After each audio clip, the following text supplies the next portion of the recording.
करवाता हूँ मेरी ब्यूटीफुल वाइफ मीनाक्षी राणा और मैं इनका matching husband Dharmendra Rana. Right okay. और हम लोग यहाँ पे आए हैं गुड़गांव शहर से आप सबसे शेयर करने इस हमारे सक्सेस स्टोरी। हम इस बिजनेस में क्यों आए, हमने बिजनेस क्यों किया, कैसे सक्सेसफुल हुए, वो सब आपके साथ शेयर करेंगे।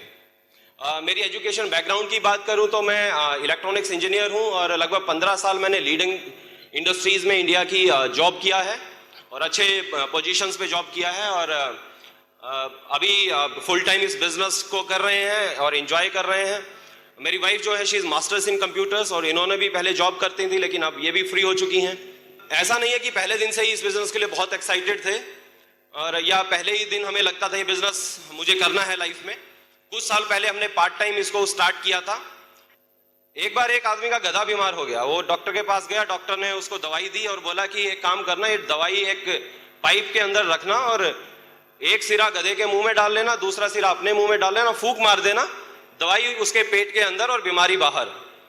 गया घर पे, सेम काम किया, दूसरा सिरा जैसे ही मुंह में लिया, फूंक मारी बड़ी हल्की सी, वो दवाई मुंह नहीं हुई, लेकिन तब तक गधे ने तेजी से फूंक मार दी। दवाई अब उस मालिक के पेट में और बीमारी भी फिर मालिक को। राइट। तो मेरे फ्रेंड के साथ भी शायद ऐसा ही था उस दिन। उसको खुद विश्वास नहीं था इस बिजनेस के ऊपर, जो पैकेज वो मुझे देने के लिए बात कर रहा था उसे खुद विश्वास नहीं था कि ये उसे मिलने वाला है। तो उसकी फूंक थोड़ी कम थी, मेरी फूंक थोड़ी ज्यादा थी। सो वो इतना नेगेटिव हो गया कि आज हमें सक्सेसफुल देखने के बाद भी ये बिजनेस दोबारा शुरू नहीं कर पा रहा है। राइट। सो ऐसा नहीं होता है कि हम शुरू से इस बिजनेस के लिए बहुत एक्साइटेड होते हैं, तो डोंट वरी। और आज आप भी शायद यहाँ दवाई लेने ही आए हो, कल जब दवाई खिलाने लगो तो थोड़ा ध्यान रखिएगा, आपकी फूंक में दम होना चाहिए। ओके। और खैर चलो, कैसे इस बिजनेस में आए थे फिर वो हम बाद में आपसे बात करेंगे। बट मैं इस मीटिंग के बारे में आपको बताऊंगा। एक ऐसी मीटिंग में मैं गया था, वहां पे हम जो एक्साइटेड हुए थे इस बिजनेस के बारे में। और पहले जो हमारी कॉर्पोरेट मीटिंग्स जिसमें मैं रेगुलर हमारे जो ऑफिस में रोज होती थी वो बहुत बोरिंग होती थी। वहां पे एक सीनियर आ रहा होता था, आता था, बात करता था, दिमाग से बात करता था, दिल से नहीं करता था। और हम लोग जो है ना सुनने की एक्टिंग करते थे, दिल से सुनते नहीं थे, कानों से सुन रहे होते थे। और अक्सर मीटिंग में कुछ ऐसा हो जाता था कि ये फीलिंग आ जाती थी कि मीटिंग खत्म होने के बाद ये अगर कहीं बाहर मिल गया ना तो इसका गला। राइट। और ऐसी एक शाम को ऐसी एक मीटिंग में चले गए और वहां पे देखा कि जो स्पीकर था, सीनियर था, वो बहुत दिल से बात कर रहा था। हजारों लोग थे, वो दिल से सुन रहे थे। और मीटिंग खत्म होने के बाद दिल में फीलिंग पता क्या आई, अगर ये कहीं बाहर मिल गया ना तो इसको गले लगा लूंगा। तो that was the big difference उस मीटिंग्स में और इन मीटिंग्स में। और आज अगर मीटिंग खत्म होने के बाद राइट आपका भी दिल करे गले लगाने का तो you are most welcome. Okay. और ऐसा होगा आज। राइट। आज इस स्टेज पे है तो सबसे पहले ऑलमाइटी गॉड को हम थैंक्स करते हैं। उसके बाद हमारे पेरेंट्स, हम दोनों के पेरेंट्स हमारा मोटिवेशन बने वो इस बिजनेस को करने के लिए, हम उनका धन्यवाद करते हैं। और उसके बाद करते हैं यूनिक एमवे बिजनेस अपॉर्चुनिटी, उसके लिए जबरदस्त क्लैपिंग्स करिएगा प्लीज। कमाल का बिजनेस अपॉर्चुनिटी है, इतनी कम इन्वेस्टमेंट के अंदर आपको कमिंग ट्रेंड्स का बिजनेस देके चला जाता है। राइट। और उसके बाद ये पीछे आप देख रहे हैं बैनर ब्रिट वर्ल्ड वाइड। राइट। एक यूनिक मेंटरशिप प्रोग्राम के थ्रू हमें आज इसने दो चीजें दी, हमारी नेगेटिव सोच को पॉजिटिव कर दिया, छोटी सोच को बड़ा कर दिया। और फिर हमारी लाइन ऑफ स्पॉन्सरशिप, जिस शख्स ने हमें इस बिजनेस में आगाज करवाया, इस सफर की शुरुआत करवाई, वो पंचकुला से थे, हमारे से लगभग 200-250 किलोमीटर दूर मेरे कलीग थे मिस्टर ललित एंड बिंदु आनंद। और उसके बाद हमारे प्लैटिनम्स थे अपलाइन, वो पंचकुला से हैं, सॉरी पठानकोट से हैं, mister Vikas and Sonam Gandotra. और एक शख्स ऐसे जिन्होंने हमारी लाइफ को बिल्कुल चेंज कर दिया, जिन्होंने हमें सक्सेस प्रिंसिपल सिखाए, मेरे मेंटर भी हैं, मेरे फ्रेंड भी हैं, मेरे ब्रदर की तरह से, मिस्टर इंद्रजीत एंड प्रेरणा जैसमे। उनके लिए एक अच्छा क्लैप्स मैं चाहता हूं। Okay. Then Sarjeet Singh Goldy and उनकी वाइफ और डॉक्टर हरलीन बड़ैच और लाखों लोगों के mentor, most energetic person, right couple, अकेले Indian founder council member doctor Harbhajan and Mahendra Gaur Badaich. What a couple. Right. Hats off to them. और इन सब के धन्यवाद के बाद, धन्यवाद का जो टर्न आ रही है वो है इस खूबसूरत लेडी के लिए। Right. I truly love her और I am blessed to have her in my life. आज इनके बारे में जितनी बात करूँ बहुत कम है। आप जब उनको सुनेंगे तो आपको लगेगा कि हाँ, शी डिजर्व्स मोर देन जो मैं अभी बोल रहा हूँ उनके लिए, और मेरी हर पसंद नापसंद का ध्यान रखती हैं। तो मैं अभी आप सबके सहयोग के साथ वेलकम करता हूँ माई मिस यूनिवर्स मीनाक्षी राणा।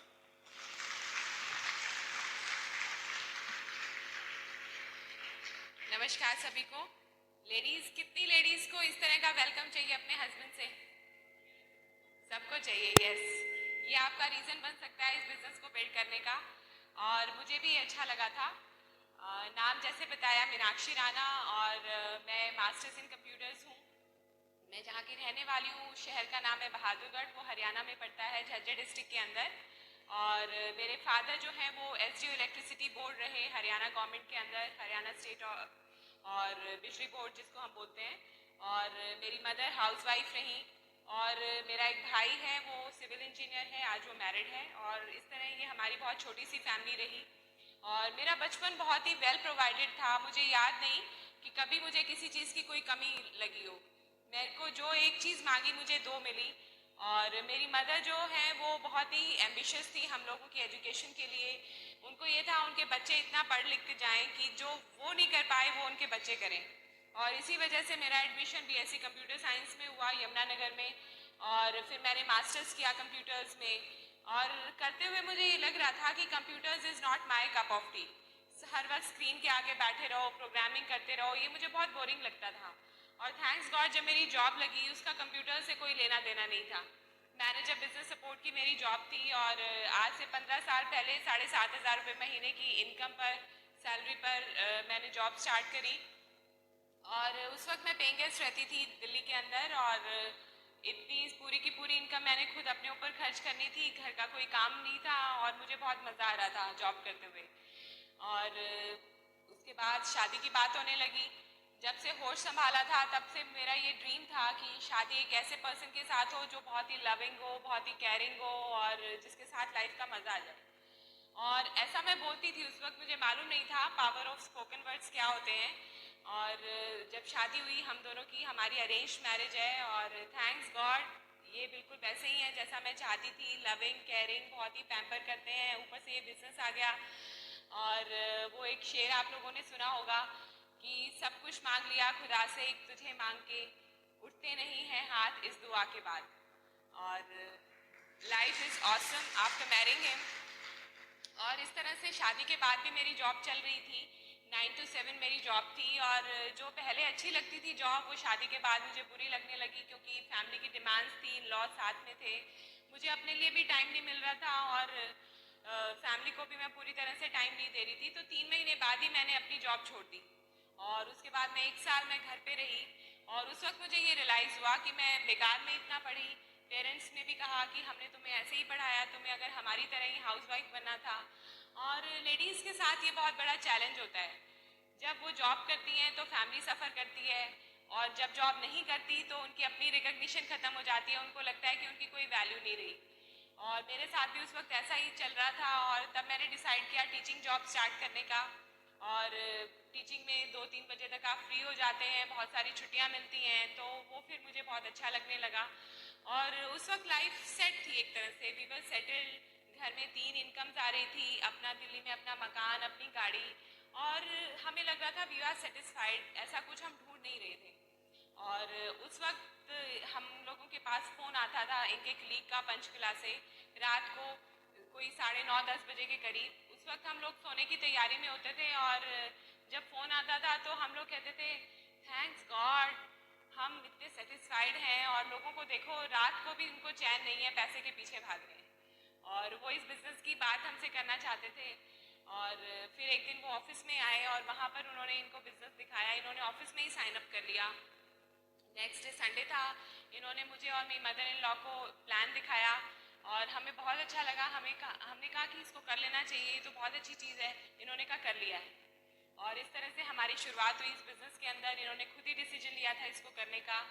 और फिर हमारी किट आई।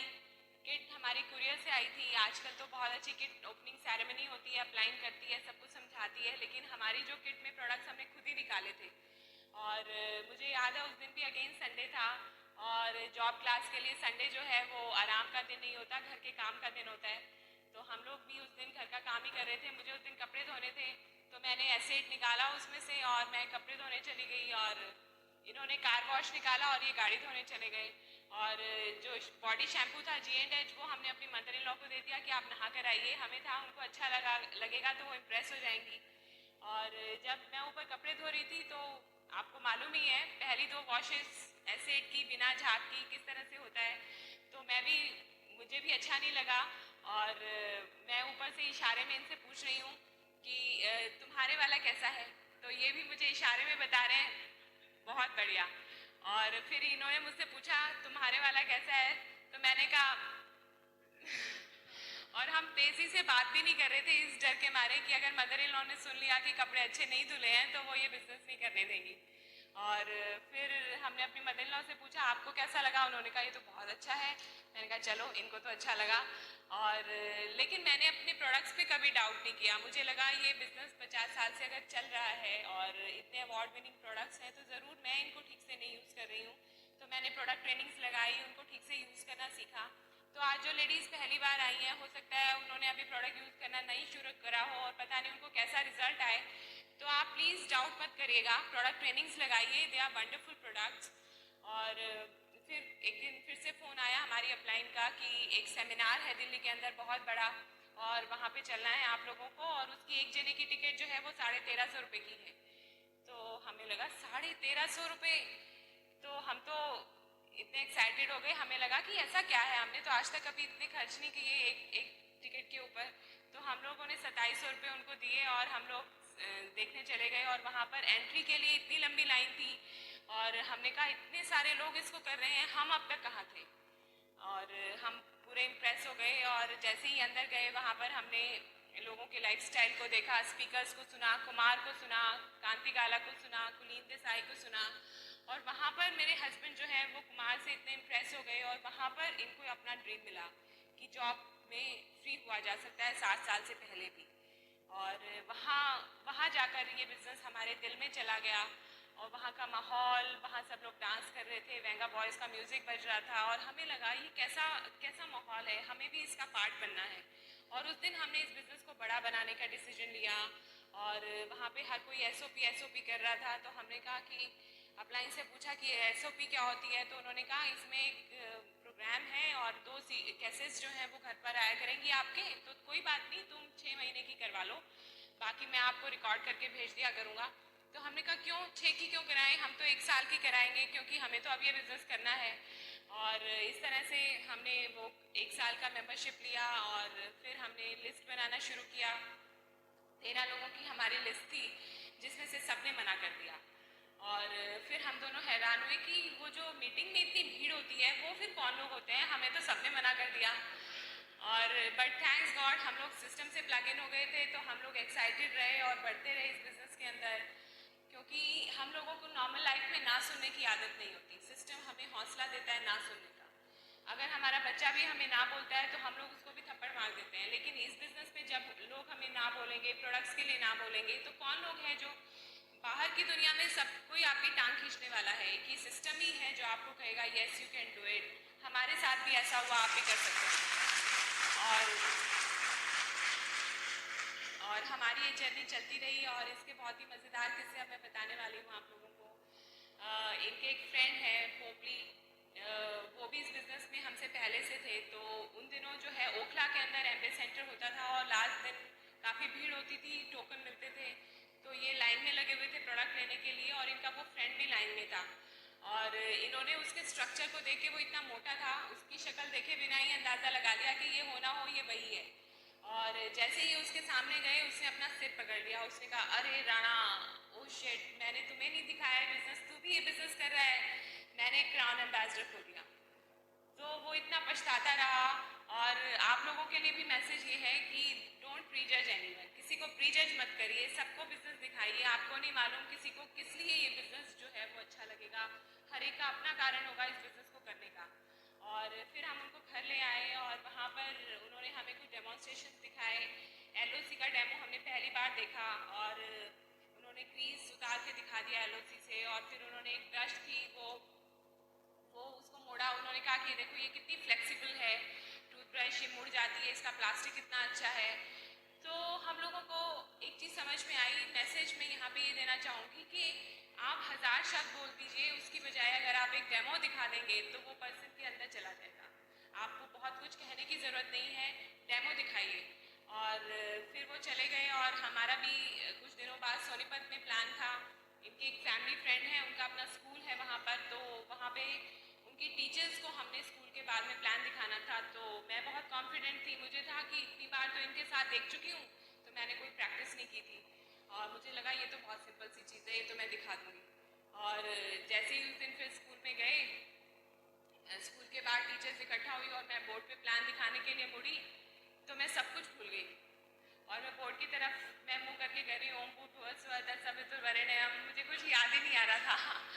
और पीछे से फिर इन्होंने एक ओपनिंग लाइन बोली और फिर मैंने शुरू किया और बट जैसे तैसे करके मैंने प्लान दिखा दिया। फिर हम उनके घर पे गए और वहाँ पे हमने वही जो डेमो हमने कुछ दिन पहले देखी थी वो दिखाना शुरू करी और इन्होंने भी टूथब्रश लिया, बोले ये देखिए ये कितना फ्लेक्सिबल है, ये मुड़ता है मुड़ता है मुड़ता है और कट, और वो टूट गया। इन्होंने उसको रॉन्ग डायरेक्शन में मोड़ दिया और हमारी मदर इन लॉ भी साथ थी। वो बोले अरे ये क्या हुआ, ये तो टूट गया। बोले यही तो इसमें खास बात है, ज़्यादा मसूड़ों पे दबाव डालोगे तो ये टूट जाएगा। और इन्होंने कैसे करके वो बात संभाली और उन्होंने वो फिर भी उन्होंने ज्वाइन किया हमारे साथ और वो बहुत बड़े कस्टमर बने। और उसके बाद फिर कुछ दिनों बाद मैंने अपने घर पे कुछ लेडीज़ को बुलाया आर्टिस्ट्री को दिखाने के लिए। मुझे लगता था आर्टिस्ट्री के प्रोडक्ट्स तो शायद ही कोई यूज़ करता होगा, मैंने भी यूज़ नहीं किए थे, मुझे वो इतने महंगे लगे थे। मुझे लगा था कौन करता होगा इतने महंगे प्रोडक्ट्स। मैंने कहा बट चलो लोगों को तो दिखाते हैं। तो मैंने बुलाया लेडीज़ को। मेरी मदर इन लॉ जो है वो योगा करती थी तो उनके फेस पे ना बहुत ग्लो रहता था। तो मैंने उन लेडीज़ को बोला ये देखिए ये आर्टिस्ट्री के प्रोडक्ट्स यूज़ करती हैं, इनके फेस पे चमक देखिए आप। और मेरी मदर इन लॉ ने कहा तूने मुझे कब दिए ये प्रोडक्ट्स? और वहाँ पे एकदम से पिन ड्रॉप साइलेंस और कोई कुछ नहीं बोल रहा था, मैं नज़रें भी नहीं मिला पा रही थी। बट फिर भी उस लेडी ने प्रोडक्ट्स लिए हमसे। तो नए लोगों के लिए यही मैसेज है कि आप प्लान दिखाना शुरू करिए। इम्परफेक्ट प्लान परफेक्ट प्लान से ना दिखाने से कहीं अच्छा है, आप वेट मत करिए। और इस तरह से हम लोग चलते रहे और ये तो सब हंसी वाली बातें थी। बहुत सारा टाइम हम लोगों के साथ ऐसा भी आया जब हम लोग फ्रस्ट्रेटेड थे, जब कुछ नहीं हो रहा था बिजनेस के अंदर, जब घर वाले हमारे को डिस्करेज कर रहे थे, हमारा मजाक उड़ा रहे थे। वो पेन, वो हैरासमेंट, वो डिस्करेजमेंट आज याद नहीं है। आज इस बिज़नेस के रिवॉर्ड्स याद हैं जो इस बिज़नेस के थ्रू आज हमको मिल रहे हैं। और ये बिज़नेस मेरी लाइफ में ऑक्सीजन की तरह आया, क्योंकि जिस फैमिली से मैं बिलोंग करती थी और जिस फैमिली में मैं शादी करके आई वो बहुत ही डिफरेंट फैमिलीज थी, बहुत ही रिजर्व फैमिली थी जिसमें मैं शादी होकर आई। बहुत रिस्ट्रिक्शंस थी और इस बिज़नेस में आने के बाद तो बहुत ज़्यादा कि शाम को क्यों जाना है आपको, यहाँ मत जाओ वहाँ मत जाओ। लेकिन आज जब हम इसमें सक्सेसफुल हो गए हैं तो मैं उनकी आइज़ में अपने लिए एक रिस्पेक्ट देखती हूँ जो बहुत अच्छा लगता है। और इस बिज़नेस के थ्रू मैं जॉब से फ्री हो पाई, नहीं तो आज भी मुझे वही क्राइसिस जो लेडीज़ को फील होता है कि जॉब छोड़ दो तो लगता है कुछ नहीं कर रहे हो, जॉब करो तो फैमिली सफ़र होती है। उस क्राइसिस से बाहर आ चुके हैं क्योंकि यहाँ पे इतनी रिकग्निशन मिलती है लेडीज़ को, हस्बैंड से पहले उनका नाम लिया जाता है, हर जगह उनको आगे रखा जाता है, इतनी रिस्पेक्ट है उनके लिए। तो वो मिली और हम अपने पेरेंट्स के लिए हमने कुछ किया।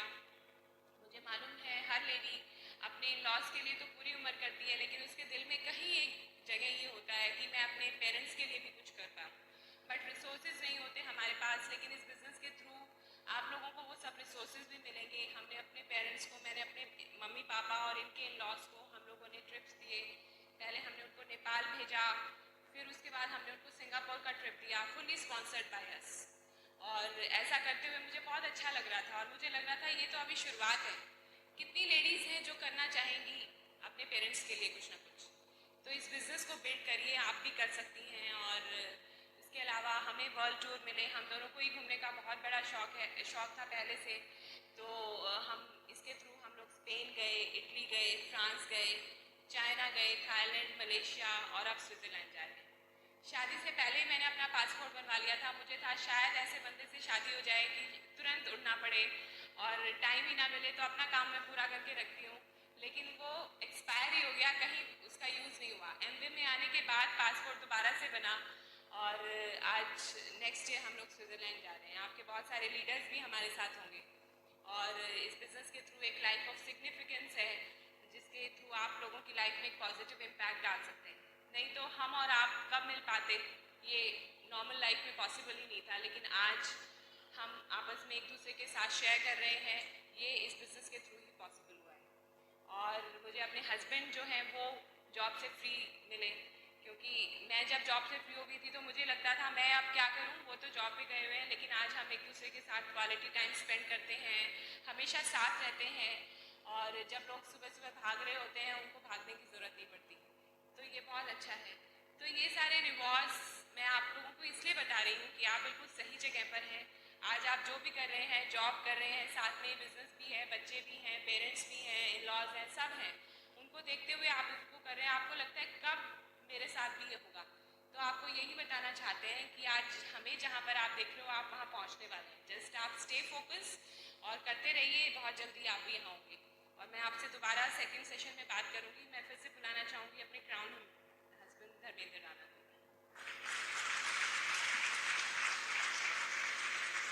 वाइफ ने पूछा, तूने सुना है जी कि स्वर्ग में हस्बैंड वाइफ को इकट्ठा नहीं रहने देते। हस्बैंड बोला, जी सही सुना है तुमने, तभी तो उसको स्वर्ग कहते हैं। ये पहले की बात है दोस्त, इस बिजनेस में आने के बाद ऐसा नहीं है। ओके, और एक और हमने सुना है, कहते हैं कि अगर सफर खूबसूरत हो तो मंजिल की चिंता नहीं करते हैं, और मंजिल खूबसूरत हो तो सफर की चिंता नहीं करते हैं। इस बिजनेस में मजेदार बात पता है क्या है? यहाँ सफर भी खूबसूरत है और मंजिल भी खूबसूरत है, राइट? और इतना हम सफर भी खूबसूरत हो तो फिर बात ही क्या है, सोने पे सुहागा है फिर। सो बहुत मजा आ रहा है। और मेरा बैकग्राउंड ऐसा है कि मैं हरियाणा के एक डिस्ट्रिक्ट है सोनीपत, उसका एक छोटा सा गांव है फिरोजपुर, मैं वहाँ पैदा हुआ। मेरे फादर रिटायर्ड सिविल इंजीनियर हैं, एज एक्सीएन वो रिटायर हुए अभी 3-4 साल पहले, और मैं भी सेम ईयर मैं भी रिटायर हुआ, बहुत बढ़िया बात है। और मेरी मदर जो है वो एक सिंपल हाउसवाइफ है, बहुत बड़ी ड्रीमर है। मेरी एक छोटी सिस्टर है, वो मैरिड है, दिल्ली में रहती हैं एक बिजनेसमैन के साथ में। और धीरे धीरे पढ़ाई खत्म हुई, +2 किया और सोनीपत में सेटल्ड थे हम लोग। तब मैं इंजीनियरिंग में चला गया, इसलिए चला गया, सब लोग इंजीनियरिंग कर रहे थे तो हमने कहा हम भी इंजीनियरिंग कर लेते हैं। और फादर ने बोला कि पहले साल आजकल कंप्यूटर्स अच्छा चल रहा है, तुम कंप्यूटर ले लो, हमने कंप्यूटर ले लिया। अगले साल बोले नहीं इलेक्ट्रॉनिक्स की बाहर है, आप इलेक्ट्रॉनिक्स ले लीजिए, हमने इलेक्ट्रॉनिक्स ले लिया। मतलब जो पेरेंट्स बोलते थे तब तक मैंने अपनी लाइफ में सब कुछ वही किया था। और हॉस्टल लाइफ बहुत इंजॉय किया, बहुत मस्ती की। इसी बात से आपको पता लग जाएगा, जब मैं वहाँ गया तो मैं 49 kg वेट था, जब मैं वापस आया तो 72 kg वेट था मेरा, राइट? 4 साल में वो इंडिपेंडेंस थी, मस्ती की, वहाँ पे बहुत बढ़िया लाइफ थी। फाइनल ईयर में थे तो रात को छत के ऊपर बैठ जाते थे, सारी सारी रात हम लोग इकट्ठा बातें करते थे कि आने वाला टाइम क्या होगा, 2-4 साल बढ़िया जॉब्स करेंगे, उसके बाद कुछ यूनिक बिजनेस स्टार्ट करेंगे और बिजनेस टाइकून बन जाएंगे। और मैं अपने सारे स्कूल और कॉलेज टाइम में मैंने बहुत से एक्टिविटीज़ में पार्टिसिपेट किया। मैं स्कूल बैंड में था, मैं एनसीसी में था, मैंने साइंस एग्जीबिशंस में प्राइजेज जीते थे, मैंने पेंटिंग कंपटीशंस में प्राइजेज जीते थे, मैंने पेंटिंग्स की एग्जीबिशंस लगाई थी। और मैं लिखता था, मैगजीन्स में छपी थी, गेम्स कोई नहीं छोड़ा था मैंने। और मैं आर्टिस्टिक था, मतलब मैं एक आम लाइफ नहीं जीना चाहता था, मैं चाहता था मैं कुछ लाइफ में स्पेशल करूंगा और बहुत बड़ा करूंगा। और ये सब सपने लेके जॉब स्टार्ट हुई, तो पहली जॉब जो लगी वो 2000 रुपये पहली सैलरी मिली मुझे। उससे ज्यादा तो मैं उस टाइम हॉस्टल में खर्च करके आता था। तब मुझे महसूस होने लग गया था कि प्यारे इतना आसान नहीं है लाइफ, ये सपने शायद इतनी आसानी से पूरे नहीं होंगे। वो 2000 सैलरी मिली थी, उसमें मुझे मैंने बहुत कुछ सोचा था कि फर्स्ट सैलरी मिलेगी जब तो अपनी मदर के लिए कुछ बढ़िया सी साड़ी लेके जाऊंगा, अपनी सिस्टर के लिए लूंगा, फादर के लिए कोई बढ़िया गर्म सूट लेके जाऊंगा। पर 2000 रुपये में तो इनकी सिलाई भी नहीं होनी थी। और ये लग गया था कि इतना आसान नहीं है। और उसके बाद जैसे ही हम जाट परिवार से हैं हरियाणा में, वैसे तो मैं 20 साल का इंजीनियरिंग करके आ गया था। और तो तभी रिश्ते आने शुरू हो गए। रिश्ते आने शुरू हुए तो पेरेंट्स, मेरे मदर और मेरे फादर की अपने ना एक ऐसी लड़की चाहिए, वो प्रोफाइल्स कुछ उनके बहुत ज़बरदस्त थे। मतलब वो सब क्वालिटीज अगर बना दी जाए ना तो ईश्वर के पास भी ऐसी कोई डाई नहीं बनी थी कि वो ऐसी लड़की बना पाए। तो आप सोचिए, लगभग 100 लड़कियां उन्होंने देखी थी, लगभग 100 लड़कियां। अगले 3 से 4 साल ये सिलसिला चलता रहा, मैं कहीं भी नहीं गया क्योंकि मेरे जाने की जरूरत ही नहीं पड़ी। कहीं ना कहीं कुछ ना कुछ ना हो जाती थी। और उसके बाद क्या हुआ कि रिश्ते कौन भेजता है, अक्सर रिश्तेदार, दोस्त, रिलेटिव, है ना, ये सब लोग। धीरे धीरे उनको लगने लगा इनकी कुछ मोटी डिमांड है, मेरे को लगता है, राइट, ये रिश्ता ले नहीं रहे हैं, बता नहीं रहे हैं हमें। तो उन्होंने रिश्ते भेजने बंद कर दिए। जब मेरे रिश्ते आने शुरू हुए थे तब मैं मेंटली तैयार नहीं था, अब रिश्ते आने बंद हो गए, मैं मेंटली तैयार था। तो मुझे लगा ये तो बहुत बड़ा पंगा पड़ गया है, राइट। बट हमेशा जैसे इस बिजनेस में भी आपको पता है डेप्थ में ही जाके डायमंड मिलता है, राइट। सो तो वो फिर अचानक मीनाक्षी का रिश्ता आया। बेस्ट हमेशा वही लास्ट में आता है। और फिर मीनाक्षी को पहली बार जब इनके घर में देखा तो it was love at first sight. और मुझे लगा हाँ शायद यही है जिनकी तलाश थी।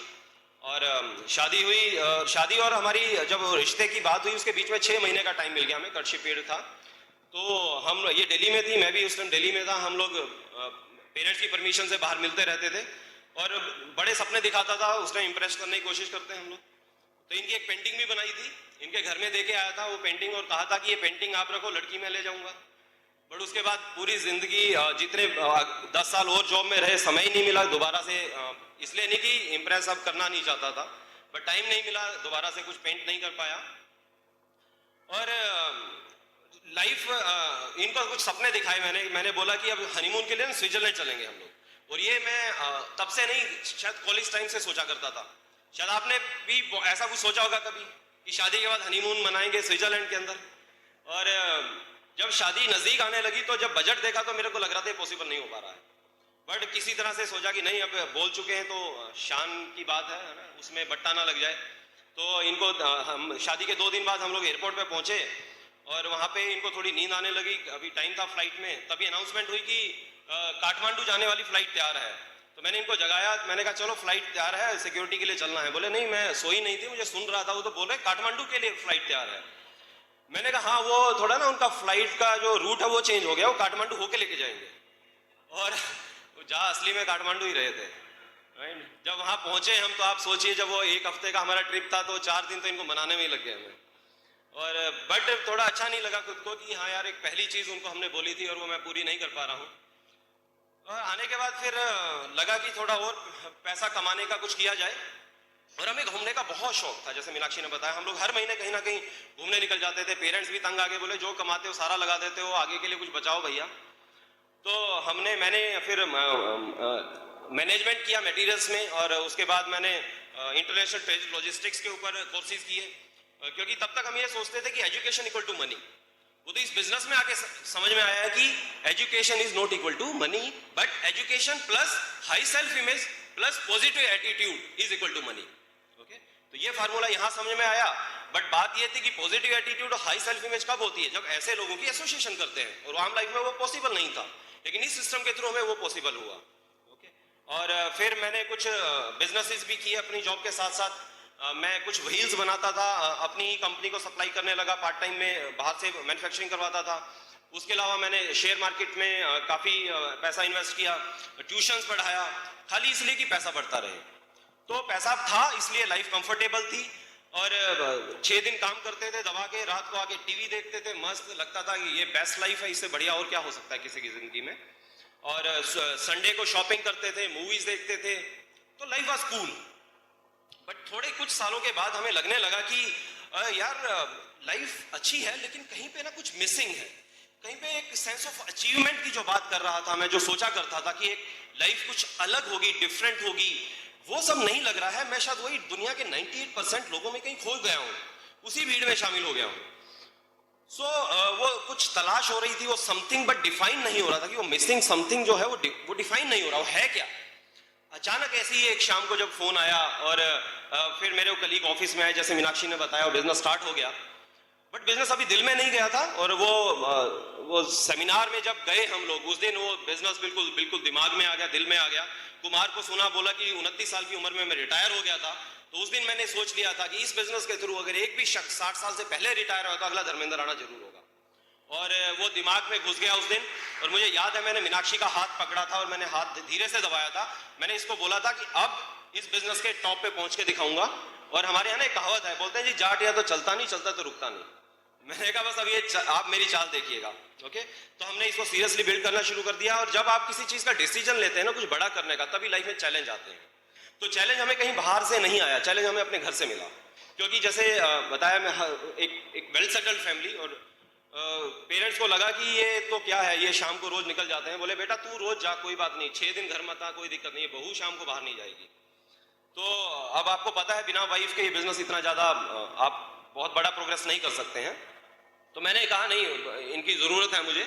तो हम लोग थोड़ा सा जिद करके हम जाने लगे बाहर, और वो थोड़ा सा उनको ठीक नहीं लगा। एक दिन मैं कहीं पे प्लान दिखा रहा था दिल्ली में, द्वारका में, मुझे याद है आज भी, और मैं बहुत एक्साइटिंगली वो प्लान दिखा रहा हूँ, और इतने मेरे मोबाइल पे फोन बजा, मेरे फादर दूसरी तरफ से बात कर रहे थे। जितना एक्साइटेड होके मैं प्लान दिखा रहा था, उतना एक्साइटेड होके वो बोल रहे थे वहां पे।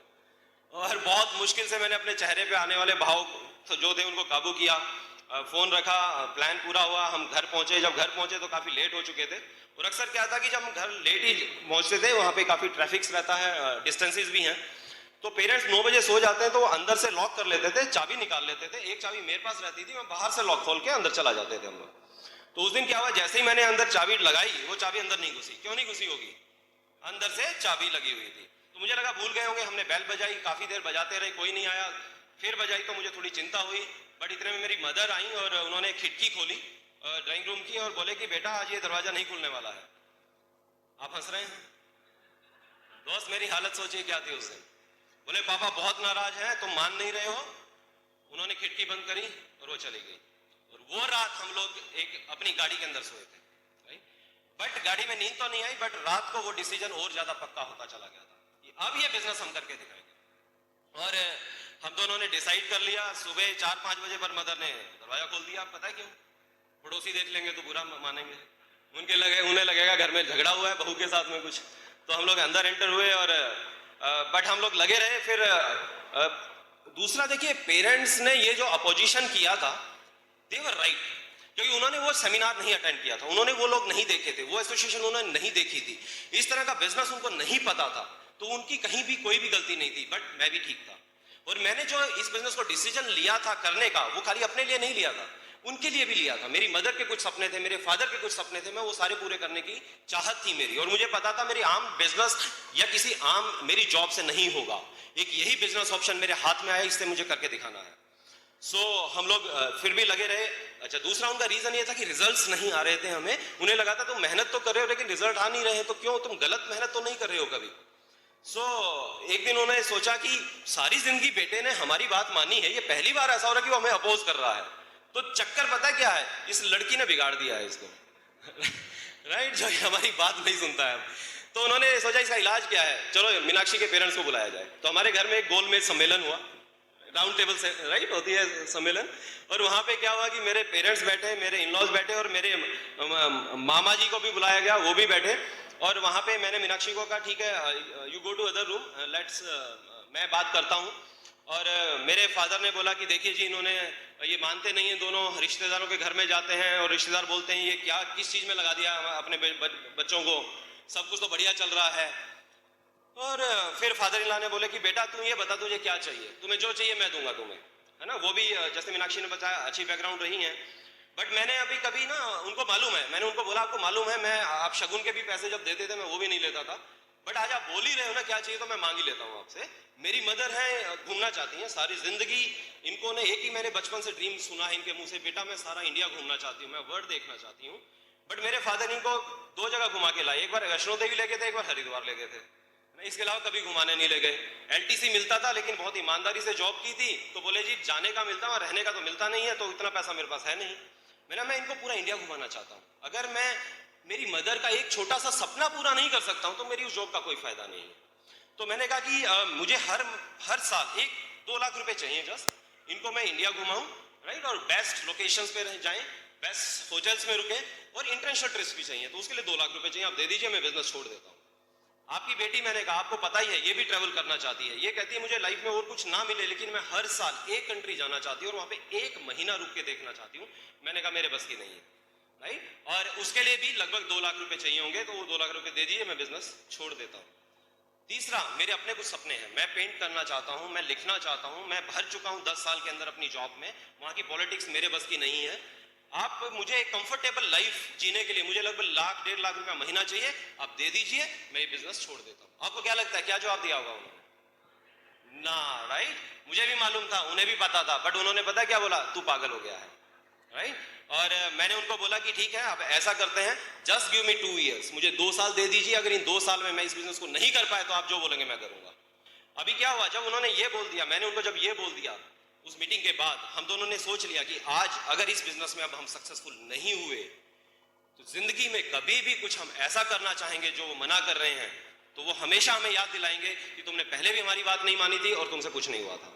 तो मैं वो नाकामयाबी का धब्बा अपने पे नहीं लगाना चाहता था, और हमने दिन रात एक कर दिया। हमने इतना मेहनत किया इस बिजनेस में कि उन 2 साल के अंदर वो सब हो गया जो पिछले 2-3 साल में नहीं हुआ था, राइट?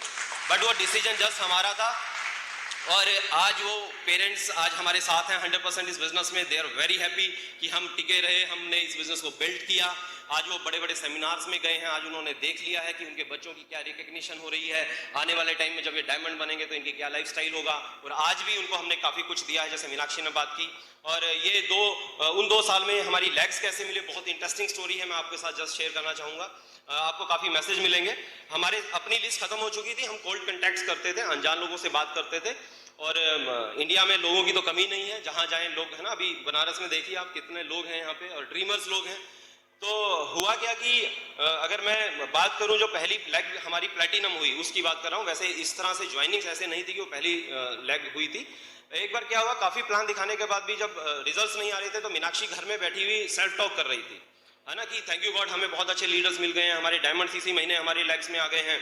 तो इतने में हमारे घर की कॉल बेल बजी और हमने दरवाजा खोला तो इनका एक कजन सामने खड़ा हुआ था अपनी वाइफ के साथ, और वो लोग शादी के बाद इतने सालों बाद पहली बार हमें मिल रहे थे। तो मीनाक्षी और हमने दोनों ने कहा हाँ ये हमारा डायमंड है पक्का। और हमने उनको प्लान दिखाया, लेकिन वो एक्साइटेड नहीं हुए, कुछ उनकी गवर्नमेंट जॉब्स थी, तो वो बोले नहीं हम नहीं करेंगे। हमें लगा यार ये सेल्फ टॉक फेल हो गई क्या। फिर एक दिन हम लोग उनके घर पे गए दोबारा मिलने के लिए, तो वहाँ पे एक यंग उनका कोई कजन था, वो बैठा हुआ था, और हमें लगा शायद हाँ ये होगा हमारा डायमंड। फिर सेल्फ टॉक तो फेल नहीं होती, हमने सुना है। हमने उसको बिजनेस प्लान दिखाया, वो बिजनेस में आ गया, तो हमारा विश्वास पक्का हो गया। लेकिन वो थोड़े दिनों बाद ढुलमुल हो गया, वो चला गया, और फिर हमें दोबारा से यही लगा कि यार वो सेल्फ टॉक तो पूरी नहीं हुई। हम एक दिन फिर उनके घर पे गए, तो वहां पे उसका ब्रदर हमें मिल गया, और वो मैरिड था, तो हमने लगा कि वो सिंगल था इसलिए नहीं हुआ, ये कपल है, अब ये शायद करेंगे इस बिजनेस को। हमने प्लान दिखाया लेकिन उसने मना कर दिया। तो हमें हैरानी थी ऐसा कैसे हो रहा है, बट उसी टाइम गॉड कुछ और सोच रहा होता है। गॉड ने क्या हुआ क्या कि मेरी कंपनी जहां मैं जॉब करता था उसका ऑफिस थोड़ा सा ट्रांसफर हो गया दूसरी जगह पे दिल्ली में ही, और मुझे वहां कुछ प्रिंटिंग का काम करवाना था। तो वहीं सामने एक प्रिंटर था, मैं उसकी शॉप पे जब गया प्रिंटिंग करवाने, देखा वही शख्स वहां बैठा, वो कपल जो उस दिन उसके घर में मिला था, जो ज्वाइन नहीं हुआ था।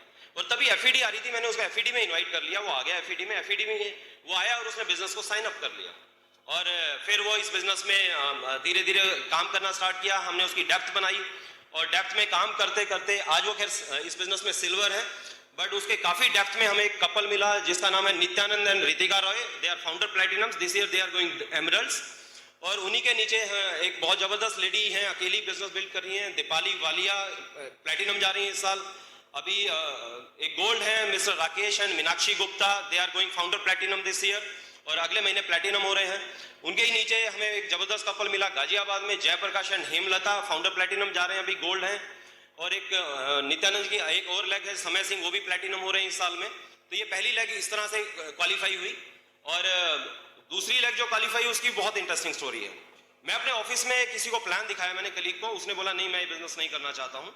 जब मैंने उसको बिजनेस दिखाया उसी टाइम एक और स्टोरी हो रही थी, गॉड कहीं पे और कुछ प्लानिंग कर रहा था। एक शख्स तीश रंगा, वो दिल्ली में तालकटोरा स्टेडियम के पास से निकला, और उसने देखा वहां बहुत बड़ी लाइनें लगी हुई हैं, भीड़ है। तो उन्हें सोचा पूछ लेता हूँ किसी से क्या है यहाँ पे। तो उसने एक शख्स सरदार जी थे, उनसे पूछा क्या हो रहा है। बोले एक बहुत बढ़िया बिजनेस ऑप्शन है, देखना चाहोगे। बोले हाँ। उसने टिकट ली, वो अंदर चला गया, उसे बहुत अच्छा लगा, वो इंप्रेस हो गया। लेकिन वो जो सरदार जी थे वो वही धीमी फूंक मारने वाले थे। तो उनको लगा कि नहीं यार ये बंदा मुझे कोई ज्यादा ऐसा नहीं लग रहा, इसको खुद इस बिजनेस पे विश्वास है। तो ढूंढने लगे कि कोई मुझे अच्छा सा स्पॉन्सर मिल जाए। और मजेदार बात है, जो मेरे कलीग हैं मेरे ऑफिस में जिन्होंने मना किया था, ये दोनों इकट्ठा इंजीनियरिंग में थे कभी। और एक दिन ये शख्स उसके सतीश रंगा उस मेरे कलीग के रूम में पहुंच गया, और वहां पे उसने पूछा कि मुझे यार एक एमवे बिजनेस देखा है मैंने, मैं ज्वाइन करना चाहता हूँ, कोई बढ़िया बंदा नहीं मिल रहा। बोले अरे मेरे ऑफिस में एक शख्स है जिसने मुझे बिजनेस दिखाया था, मैं उससे मिलवा देता हूँ। तो उसने मुझे मिलवाया, वो हमारी टीम में ज्वाइन हो गया, लेकिन बहुत ज़्यादा कुछ अच्छा नहीं कर पाया। और होता क्या था, वो सिंगल था, हम दोनों उसके घर पे जाते थे, वो लोगों को बुलाता नहीं था बट हमें बढ़िया सा बाहर से खाना खिलाता था लाके होटल से। तो मीनाक्षी वॉज हैप्पी कि घर में खाना नहीं बनाना पड़ता है, बढ़िया खाना मिल रहा है। बट कितनी दिन ऐसा चलेगा, है ना, ज्यादा मजा नहीं आया। हमने कहा यार कुछ अच्छे लोगों से मिलवा, ऐसे तो नहीं काम होगा।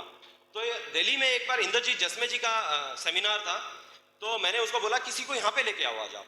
तो उन्होंने क्या किया, अब उनका एक रूममेट था जो हमें अक्सर मिलता नहीं था, वो बड़ा लेट आता था वो, और इसकी सुनता भी नहीं था। तो उसको बोला, जसपाल नाम है, उसने बोला कि जसपाल आज सेमिनार में चलना है। लेकिन जसपाल ने बोला नहीं मैं सेमिनार में नहीं जाऊंगा। तो उसने उसको बोला कि अगर तू आज सेमिनार में नहीं गया ना, मैं कुछ खा लूंगा। ओके, ये गलत है, राइट, उसे ऐसा नहीं कहना चाहिए था, बट उसको लगा कि नहीं, उसने बोला, और वो दोनों ऑफिस चले गए। जब वो शाम को ऑफिस से वापस आए तो उस दिन बाई चांस सतीश रंगा को टाइम नहीं मिला कुछ भी खाना खाने का। तो जब वो शाम को वापस आए तो खाली पेट था, उसका अचानक वोमिटिंग हो गई। जब उसको वोमिटिंग हुई तो जसपाल ने क्या सोचा, तो बोला अरे मेरे बाप, तू जहां कहता मैं चलता हूं, तेरे को क्या हो गया, तू हॉस्पिटल जा जल्दी, मैं तेरे को हॉस्पिटल छोड़ता हूं। तो बोला नहीं हॉस्पिटल तो मैं चला जाऊंगा। उसको लगा हाँ ये तो शायद कुछ और काम हो गया अभी। तो बोला तू सेमिनार में पहुंच, मैं भी आता हूं। तो वो जसपाल वहां सेमिनार में आ गया, वो एक्साइटेड हुआ, बिजनेस में आ गया। लेकिन फिर सेम कहानी, हम जाते थे, खाना खाते थे, वापस आ जाते थे। तो एक दिन मैंने कहा कि जसपाल ऐसा कर, वो आर्किटेक्ट है, मैंने कहा तुम अपने अपने कुछ विजिटिंग कार्ड्स निकालो। तो उसके लगभग 100 विजिटिंग कार्ड्स हमने निकाले। हमने उनको कॉल करना शुरू किया। हमने जब कॉल किया तो लगभग 50 एक लोगों को कॉल किया, जिसमें से 10 कॉल लग पाई। 10 में से 3-4 लोगों ने ये बिजनेस देखने के लिए हाँ बोला। एक बंदे के साथ अपॉइंटमेंट फिक्स हो गई जो हमारे बिल्कुल घर के पास रहता था। जब हमने उनको बिजनेस प्लान दिखाया, वो बिजनेस में आ गए। उनका नाम है मानस एंड संध्या, और वो लोग जो है अभी सिल्वर्स हैं। और उनके नीचे फिर हमें अच्छा, वो अब उनके साथ दिक्कत हुई, उनकी भी लिस्ट नहीं थी। टोटल 3 लोगों को वो जानते थे, वो तीनों ने मना कर दिया बिजनेस के लिए। फिर हमने उनको कॉल कांटेक्ट सिखाया, कॉल कांटेक्ट किया उन्होंने, और उनको एक कपल मिला, नरेंद्र एंड अनुराधा, राइट, वो इंजीनियर है और बिहार से हैं वैसे, और गुड़गांव में रहते हैं, और वो अभी प्लेटिनम है और इस साल एमरल्ड जा रहे हैं वो, राइट। और उन्हीं के नीचे हमें मिले mister Vivek and Charu Jain, वो इस प्लेटिनम जा रहे हैं। रघु एंड अनीता यादव, रंजू सिन्हा, सुरेंद्र एंड नीना मनोचा, काफी लीडर्स हैं जो इस साल प्लेटिनम जा रहे हैं उनके टीम्स में। और ऐसे ही बहुत से लोग हम साइन अप करते रहे। अब मैं सबसे पहली लेग जो मैंने स्पॉन्सर की थी वो मेरी 3rd लेग बनी। ओके, उसमें क्या था कि एक दिन मैं कहीं पे एक शादी में शामिल होने जा रहा था, और मेरा एक कजन गाड़ी चला रहा था। वो ज्यादा पढ़ा लिखा नहीं था, तो मेरा कभी उस पर इंटरेस्ट नहीं था इस बिजनेस के लिए। और एक मेरा और फ्रेंड मेरे साथ बैठा हुआ था। मैं उस फ्रेंड को बिजनेस प्लान दिखाता रहा गाड़ी में, वो गाड़ी ड्राइव कर रहा है। फ्रेंड तो ज्वाइन नहीं हुआ। अगले दिन इस कजन का फोन आ गया कि मैं आपके साथ बिजनेस स्टार्ट करना चाहता हूं। तो मैं बहुत खुश हुआ, मैंने आ जाओ बिजनेस में। अगेन उसने कुछ काम नहीं किया, उसके एक साले को हमने स्पॉन्सर किया, उस साले के मोहल्ले में किसी को स्पॉन्सर किया, उनके कलीग को स्पॉन्सर किया, उनके डेप्थ में हम ड्राइव करते रहे। और फिर हमें वहां पे एक कपल मिला, अरुण एंड रीना बंसल। वो भी बिजनेस में ज्यादा एक्साइट नहीं हुए। उनके 26 डीप हमें 2 कपल्स मिले, उनके भी 26 डीप। उनका नाम है मिस्टर नीरज एंड नीति भाटिया एंड पवन एंड नीमा मित्तल। और आज वो अरुण रीना, आज वो दे आर प्लेटिनम, और ये बाकी उनके नीचे कमलेश है, she is going founder platinum, Sushil and Madhurama Srivastava वो प्लेटिनम जा रहे हैं। और ये सब लोग हमें इस तरह से ये डेप्थ ड्राइव करके हमें लोग मिले। और ऐसे ही हमारी 4th, 5वीं, 6ठी लेग चल रही है। वहाँ पे भी बहुत जबरदस्त लीडर है, Parvez Ahmad, Shamsher and Sneh, Anjani and Kiran Chaubey, major Mukund and Manisha, captain Manoj and Sonali. तो इस तरह से लेग्स बिल्ट हुई। उन 2 सालों के अंदर ये सब कुछ हो गया, राइट। सो अभी आपसे बात करें हमें इस बिजनेस से मिला क्या।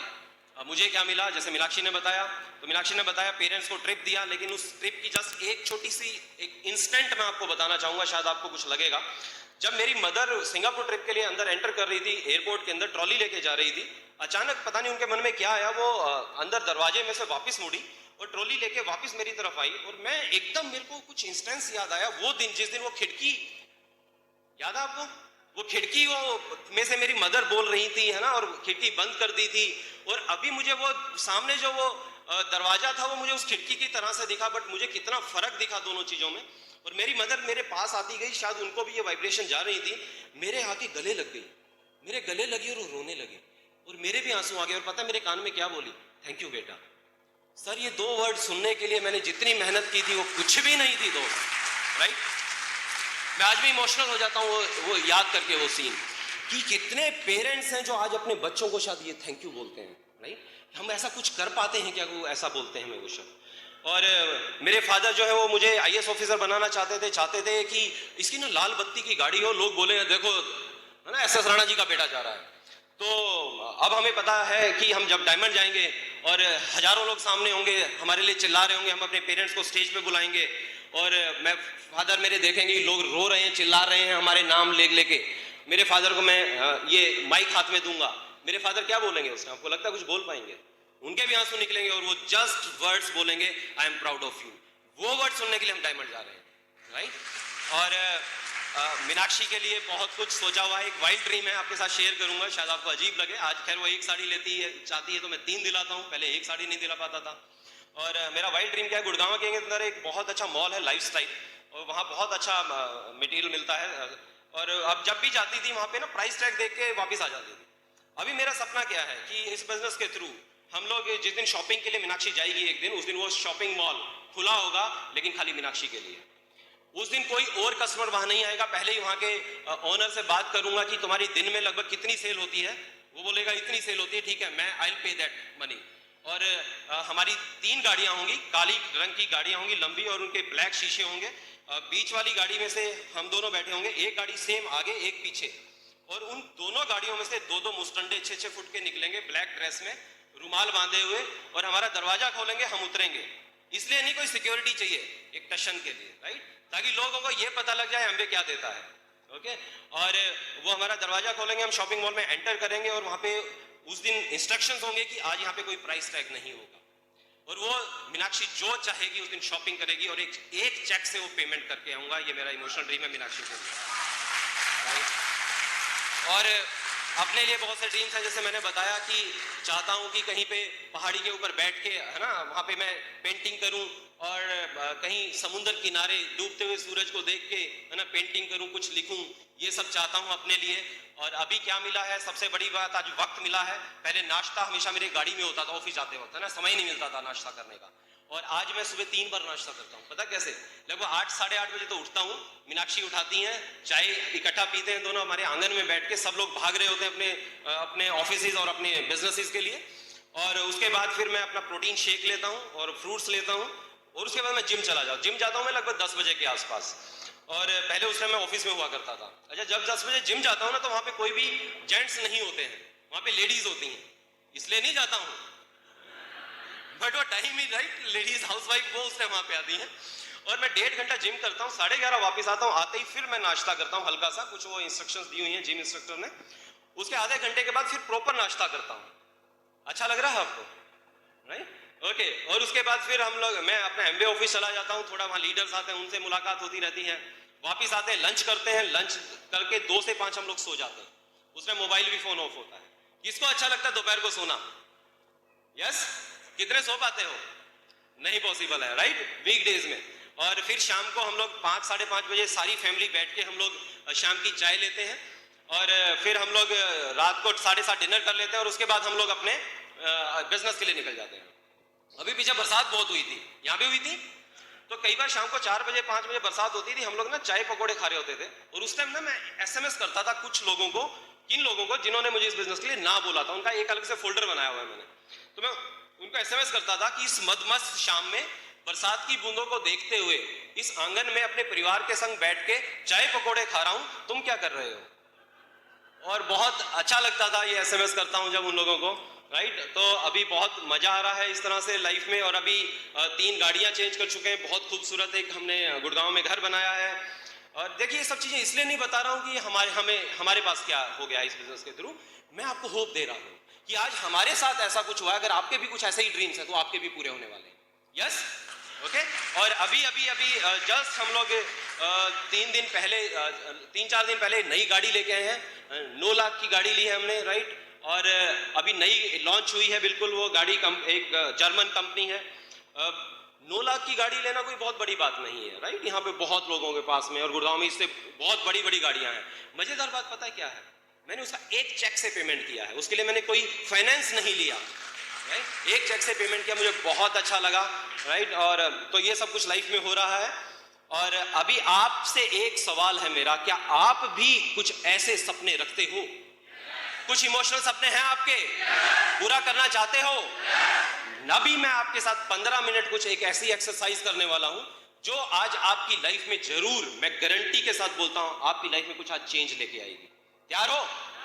ओके, तो मेरा रिक्वेस्ट है सब मोबाइल फोन ऑफ कर दीजिए, हम टाइम वेस्ट ना करें, जल्दी से मोबाइल फोन ऑफ कर दीजिए। कोई भी बच्चा अगर इस रूम में, उसे प्लीज बाहर निकाल दीजिएगा और आप अपनी सब डायरियां बंद करके नीचे रख दीजिए, बिल्कुल रिलैक्स हो जाइएगा। मेरा वादा है जो लेवल आप अगले 4 साल में करना चाह रहे थे, आपके 2 साल में हो सकते हैं अगर आपने आज ये एक्सरसाइज सही से कर ली थी। और ये स्टेज पे इतनी बड़ी बात ऐसे नहीं बोली जाती है। ओके, ये प्रूफ देखा है हमने, अभी तक ये प्रूफ देखा है। और ये सीडी रिकॉर्ड भी हो रही है, तो अगर कुछ लोग इसको बाद में गाड़ी में सुन रहे हैं तो मेरा रिक्वेस्ट है वो भी गाड़ी साइड में लगा के सुने ये वाला पोर्शन, क्योंकि मैं विजुअलाइजेशन करवाऊंगा, हो सकता है कुछ लोग ज्यादा खो जाएं उसमें। सो हमने हमेशा सुना है कि थॉट बिकम्स थिंग्स, राइट? तो मैं अभी आपको विचार दूंगा कुछ, और आप रिलैक्स हैं सब? तैयार है इस सफर पे मेरे साथ चलने के लिए? मैं आपकी बचपन से ट्रेवल करवाऊंगा, मैं आपको बचपन से ले जाता हुआ आज तक लेके आऊंगा, आज से फिर मैं आपको फ्यूचर तक लेके जाऊंगा, और मैं स्टोरी कुछ अपनी स्टोरी के साथ आपके साथ शेयर करूंगा, बट आप अपने लाइफ की इंस्टेंसेस से उसको कंपेयर करिएगा, राइट? उनको देखने की कोशिश करिएगा, और आप बिल्कुल सीधे पांव कर लीजिए, राइट? और सहारा ले लीजिए पीछे, जैसे आप बहुत रिलैक्स मूड में बैठे हुए हैं, और जैसे रामदेव जी बोलते हैं थोड़ी लंबी सांस, राइट, लीजिए और छोड़िएगा। तैयार है? ओके, तो आप आंखें बंद कर लीजिए, मेरा रिक्वेस्ट है आप सबसे, आप आंखें बंद कर लीजिए और लंबे गहरे सांस लीजिए 2-3, बिल्कुल रिलैक्स हो जाइएगा। और याद करिए वो समय जब आप 3-4 साल के थे या 5 साल के, जब से भी आपको अपनी याद आनी शुरू होती हैं। मुझे अपना याद है, मैं जब उस टाइम उस उम्र में मुझे कुछ खाने की चीज़ें बहुत अच्छी लगती थी, जैसे एक नमकीन दाल आती थी मूंग की, आज भी आती है, मुझे बहुत अच्छी लगती थी। बिस्किट आते हैं नारियल के जिसके ऊपर चीनी लगी होती थी, वो मुझे बहुत अच्छे लगते थे। मेरा दिल करता था मुझे भरपेट खाने को मिले, लेकिन वो नहीं हो पाता था ऐसा। सामने एक अलमारी थी, अलमारी में भी सबसे ऊपर वो रखे रहते थे मर्तबान के अंदर, मेरा हाथ वहां तक नहीं जाता था। जब कभी कोई घर में मेहमान आ जाता था तो मुझे मौका मिलता था उनको खाने का, और मैं पूरी कोशिश में रहता था कि जितना ज्यादा मैं आज इसको खा पाऊं। अगर कई दिन मेहमान नहीं आते थे ना, रात को सपने आते थे मुझे, उस सपनों में मुझे दिखता था कि एक पहाड़ी है इस दाल की और मैं उसके अंदर कूद गया हूं और उसको खा रहा हूं। पेड़ों के ऊपर वो बिस्किट लटके हुए हैं, मैं उन बिस्किट्स को खा रहा हूं। कितनी छोटी सी मेरी इच्छा थी, लेकिन वो पूरी नहीं हो पा रही थी, इसलिए कि मेरे पेरेंट्स के पास में पैसे शायद उतने नहीं थे। मैं स्कूल जाने लगा तो मुझे जूते चाहिए थे, वो जूते पुराने हो चुके थे, फट चुके थे, और मैं पापा को बोलता था कि मुझे नए जूते ला दीजिए, और बोलते थे अगले साल बेटा फर्स्ट आओगे मैं नए जूते ला के दूंगा। वो चाहते थे लाना, लेकिन वो पॉसिबल नहीं था उस इनकम में। थोड़ा सा और बड़ा हुआ, बैग्स थे बहुत सुंदर सुंदर, वो बैग फट चुका था, फ्रेंड्स नए बैग्स ला रहे थे लेकिन मुझे नया बैग नहीं मिल पा रहा था। क्या कारण था? एक ही कारण था, पैसा कम था। मेरे पड़ोस में एक सरदार जी थे, उनका एक छोटा सा बेटा 3 पहिए की ट्राईसाइकिल जो होती है वो चलाता था। मैं उसको कहता था, रिक्वेस्ट करता था मुझे चलाने दे, बट वो मुझे चलाने नहीं देता था। वो बहुत आगे आगे लेके जाता था, मैं उसके पीछे पीछे भागता था और मैं रोता था। मैं घर पे आके रोता था, मैं खाना नहीं खाता था कि मुझे वो साइकिल दिलवा दीजिए। वो मुझे साइकिल नहीं मिली। थोड़ा सा और बड़ा हुआ, मुझे 2 पहियों वाली साइकिल चाहिए थी। मैंने उसके लिए भी जिद की, बट वो भी नहीं मिली। मेरे स्कूल में मेरे क्लासमेट के पास वो साइकिल थी, मैं उसे कहता था मुझे चलाने दे, वो कहता था ठीक है पहले तू धक्का मार इसको। काफी दूरी तक मैं उसको धक्का मारता था और फिर वो शायद कुछ मिनट के लिए मुझे चलाने देता था साइकिल। इतनी छोटी छोटी इच्छाएं। कितनी बार होता था कुछ मुझे खिलौने चाहिए, लेकिन वो मार्केट में जब पेरेंट्स के साथ जाता था जिद करता था, लेकिन नहीं मिले। चॉकलेट चाहिए थी, नहीं मिली। बचपन इसी तरह से चला गया। बट समझ में आने लगा कि हाँ उनकी गलती नहीं है, उनके पास इनकम कम है, वो देना तो चाहते हैं, तो मैंने उनसे शायद मांगना ही बंद कर दिया। शादी के टाइम आते थे तब नए कपड़े सिलते थे किसी तरह से। दोस्त, हो सकता है आपका बचपन ऐसा गुजरा हो, या हो सकता है ऐसा ना गुजरा हो। कितनी बार ऐसा हुआ कि पापा टाइम नहीं दे पाते थे, मैं चाहता था शाम को आए मैं उनके साथ खेलूं, लेकिन उनके पास समय नहीं था, या शाम को आते थे वो थक चुके होते थे। दोस्त, मेरा और आपका वो बचपन जा चुका है, लेकिन कहीं ऐसा तो नहीं हो रहा है कि वही चीज आज हमारे घर में दोहराई जा रही हो। ऐसा तो नहीं हो रहा कि हमारे बच्चे उन चीजों से महरूम हो रहे हैं। ऐसा तो नहीं हो रहा कि किसी दिन बाजार के अंदर एक सुंदर सा खिलौना देख के हमारा बच्चा ललचा गया हो, उसने जिद की हो, रोने लगा और उसने हमने एक थप्पड़ दे दिया हो उसको। ऐसा तो नहीं हुआ जो वो कोई चॉकलेट मांग रहा था, वो रो रहा था और हमने उसको एक थप्पड़ मार के डांट के उसको चुप करवा दिया हो। दोस्त, इतनी छोटी छोटी इच्छाएं अगर उसकी नहीं पूरी कर पा रहे हैं। मुझे लगा मैं थोड़ा सा बड़ा हो जाऊं तो उसके बाद मैं जब जॉब करूंगा उसके बाद मैं अपने और अपने परिवार के सारे सपने पूरे करूंगा। पहली सैलरी मिली, कुछ भी नहीं हो पाया उसमें। मुझे लगा कि इतना आसान नहीं है ये सब, और कमाने की कोशिश करता रहा, समय से गरीब होता गया, पेरेंट्स के साथ वक्त नहीं बिता पा रहा था। शादी हुई तो वाइफ के लिए सोचा था कि ये इसको एक साड़ी बोलेगी तो मैं इसको कई साड़ियां दिलवाऊंगा, लेकिन महीने बीत जाते हैं साड़ी दिलवाए हुए। कितनी बार हुआ कभी रेस्टोरेंट में नहीं गए, या गए तो कभी छोटी छोटी जगहों पे खाना खाया था। पेरेंट्स के लिए सपने तो आप छोड़िए, वो तो हो ही नहीं पा रहे थे। तो सोचिए अब आपकी लाइफ में बिजनेस आ गया है, आपको पहला चेक मिला, 1000 रुपए का पहला चेक, क्या करोगे उसका? आप अपने घर गए, आपने एटीएम से वो 1000 रुपया निकाला, आपने आज बच्चों को बोला बेटा तैयार हो जाओ, आज हम लोग बाहर खाना खाने जा रहे हैं। आप अपनी वाइफ को भी कहते हो कि अपनी वो फेवरेट साड़ी डाल के चलो। आप लोग एक रेस्टोरेंट में घुसे, दरबान ने उसका दरवाजा खोला, आप अंदर गए, आप टेबल्स पे बैठे, मेन्यू कार्ड आ गया और आपने अपने बच्चों को और वाइफ को बोला आज जो तुम्हें पसंद आई वो आप ऑर्डर करो, आप पैसे की तरफ मत देखिएगा। और आज उन्होंने खूब छक्के खाया है, आइसक्रीम भी खाई है, और एक आइसक्रीम नहीं आई, सबके लिए अलग अलग आइसक्रीम आई है। आप वो सब खाने के बाद जब बाहर निकलने लगे, आपके बच्चों की आंखों में वो खुशी है जो शायद आज तक आपने देखी नहीं थी। आपकी वाइफ भी बहुत खुश है। आपको लगा अब 1000 रुपया आया है, मैं और काम करूंगा, मैं इसको 10,000 में कन्वर्ट करूंगा। और कुछ महीने बाद वो दिन आया और आपको 10,000 का चेक आया। आपने उस दिन फिर एटीएम में गए और आपने कड़कड़ाते नए नए 500 के नोट उस मशीन में से 10,000 के निकाले और आप सीधा मार्केट में गए। मार्केट में जाके आपने आज अपनी मदर के लिए जो कभी सोचा था एक गरम शॉल ली है, अपने फादर के लिए एक गरम सूट सिलवाया है, आपने रेडीमेड सूट लिया है, अपनी वाइफ के लिए एक सुंदर सी साड़ी जो कभी आपने उसको मना की थी, जिसको देख के वो ललचाई थी, वो दिलवाया है, और अपने बच्चों के लिए सुंदर से कपड़े और कुछ खिलौने लेके गए हो। आपने दुकानदार को बोला इनको सबको अलग अलग प्यार से रैप कर दो, उन्होंने रैप किया, आप 4-5 लिफाफों में लेके अपने घर पे गए, आपने कॉल बेल बजाई और आप देखना चाहते हैं आज उनके एक्सप्रेशंस। आपकी वाइफ ने दरवाजा खोला, वो देख रही हैं आपके हाथों में इतने थैले, बोले ये क्या लेके आए हो? बोला आप बच्चों को बुलाओ, पेरेंट्स को बुलाओ। आप ड्राइंग रूम में बैठ गए हैं, वो सब लोग आए वहां पे और आपने एक एक को पढ़ाया, सब ने अपना अपना लिफाफा खोला और वो खुशी में झूम गए अपना अपना गिफ्ट पाकर।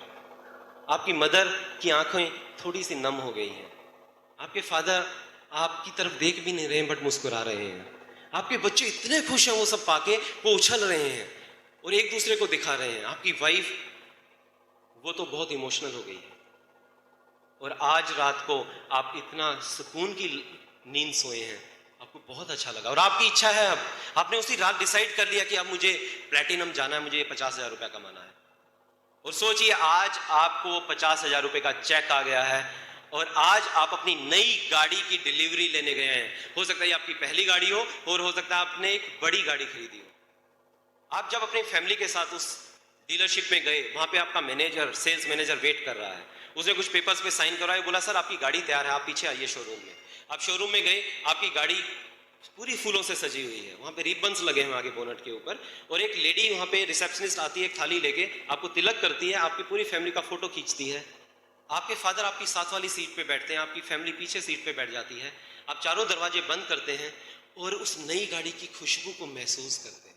वो सारी की सारी खुशबू आपके पूरे जहन में समा जाती है।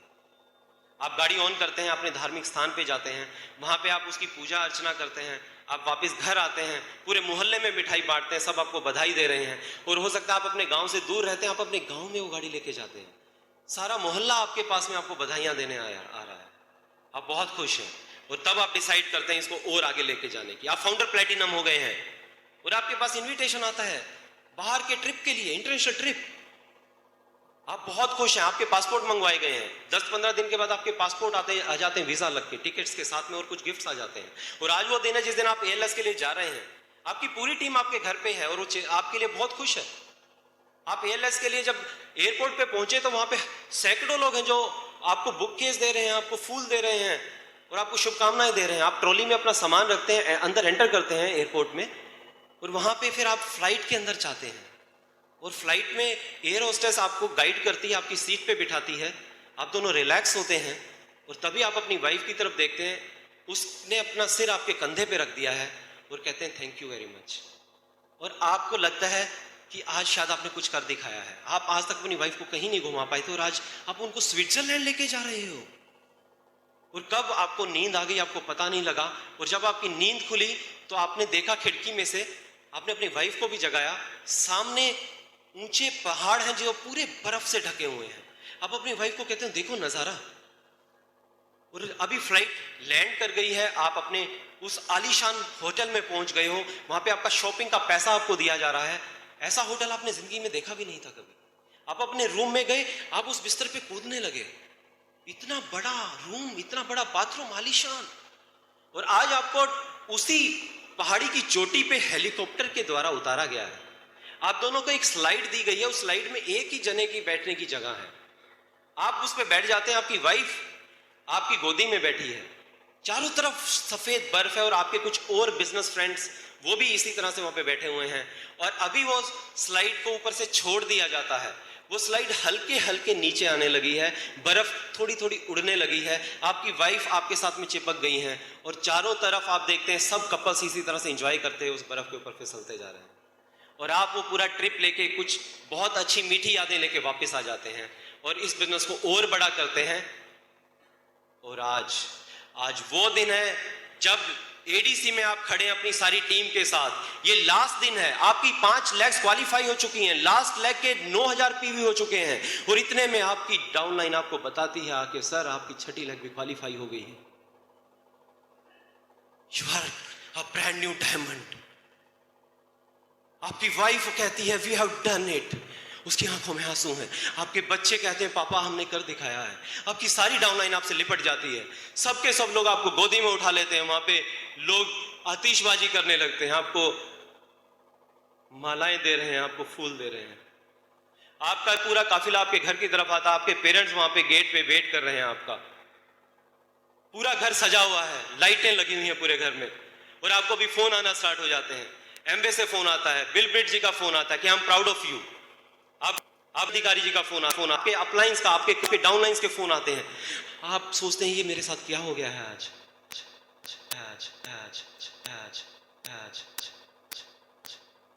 आप बहुत बहुत ज्यादा खुश हैं और आप इमोशनल हैं। और आज एफईडी का दिन आ गया है। आज आपकी सेलिब्रेट आज आपकी सेलिब्रेट आज आपकी सेलिब्रेट आज आपकी सेलिब्रेट आज आपकी सेलिब्रेट आज आपकी सेलिब्रेट की सेलिब्रेट आज आपकी सेलिब्रेट आज आपकी है माइक में आपकी गाड़ी पहुंचती है, आप नीचे उतरते हैं, इतने में आवाज आती है स्टेज से, help to welcome the brand new diamonds. और आपका नाम लिया जाता है, आप स्टेज पे आते हैं और आपके पीछे रॉक की म्यूजिक बजना स्टार्ट हो जाता है, आपकी अपलाइन आपके हैंड रेजिंग करती है, आपको बुके दिया जाता है, आपको प्लैक दिया जाता है, सामने हजारों लोग आपके लिए चिल्ला रहे हैं, उनकी आंखों में आंसू हैं।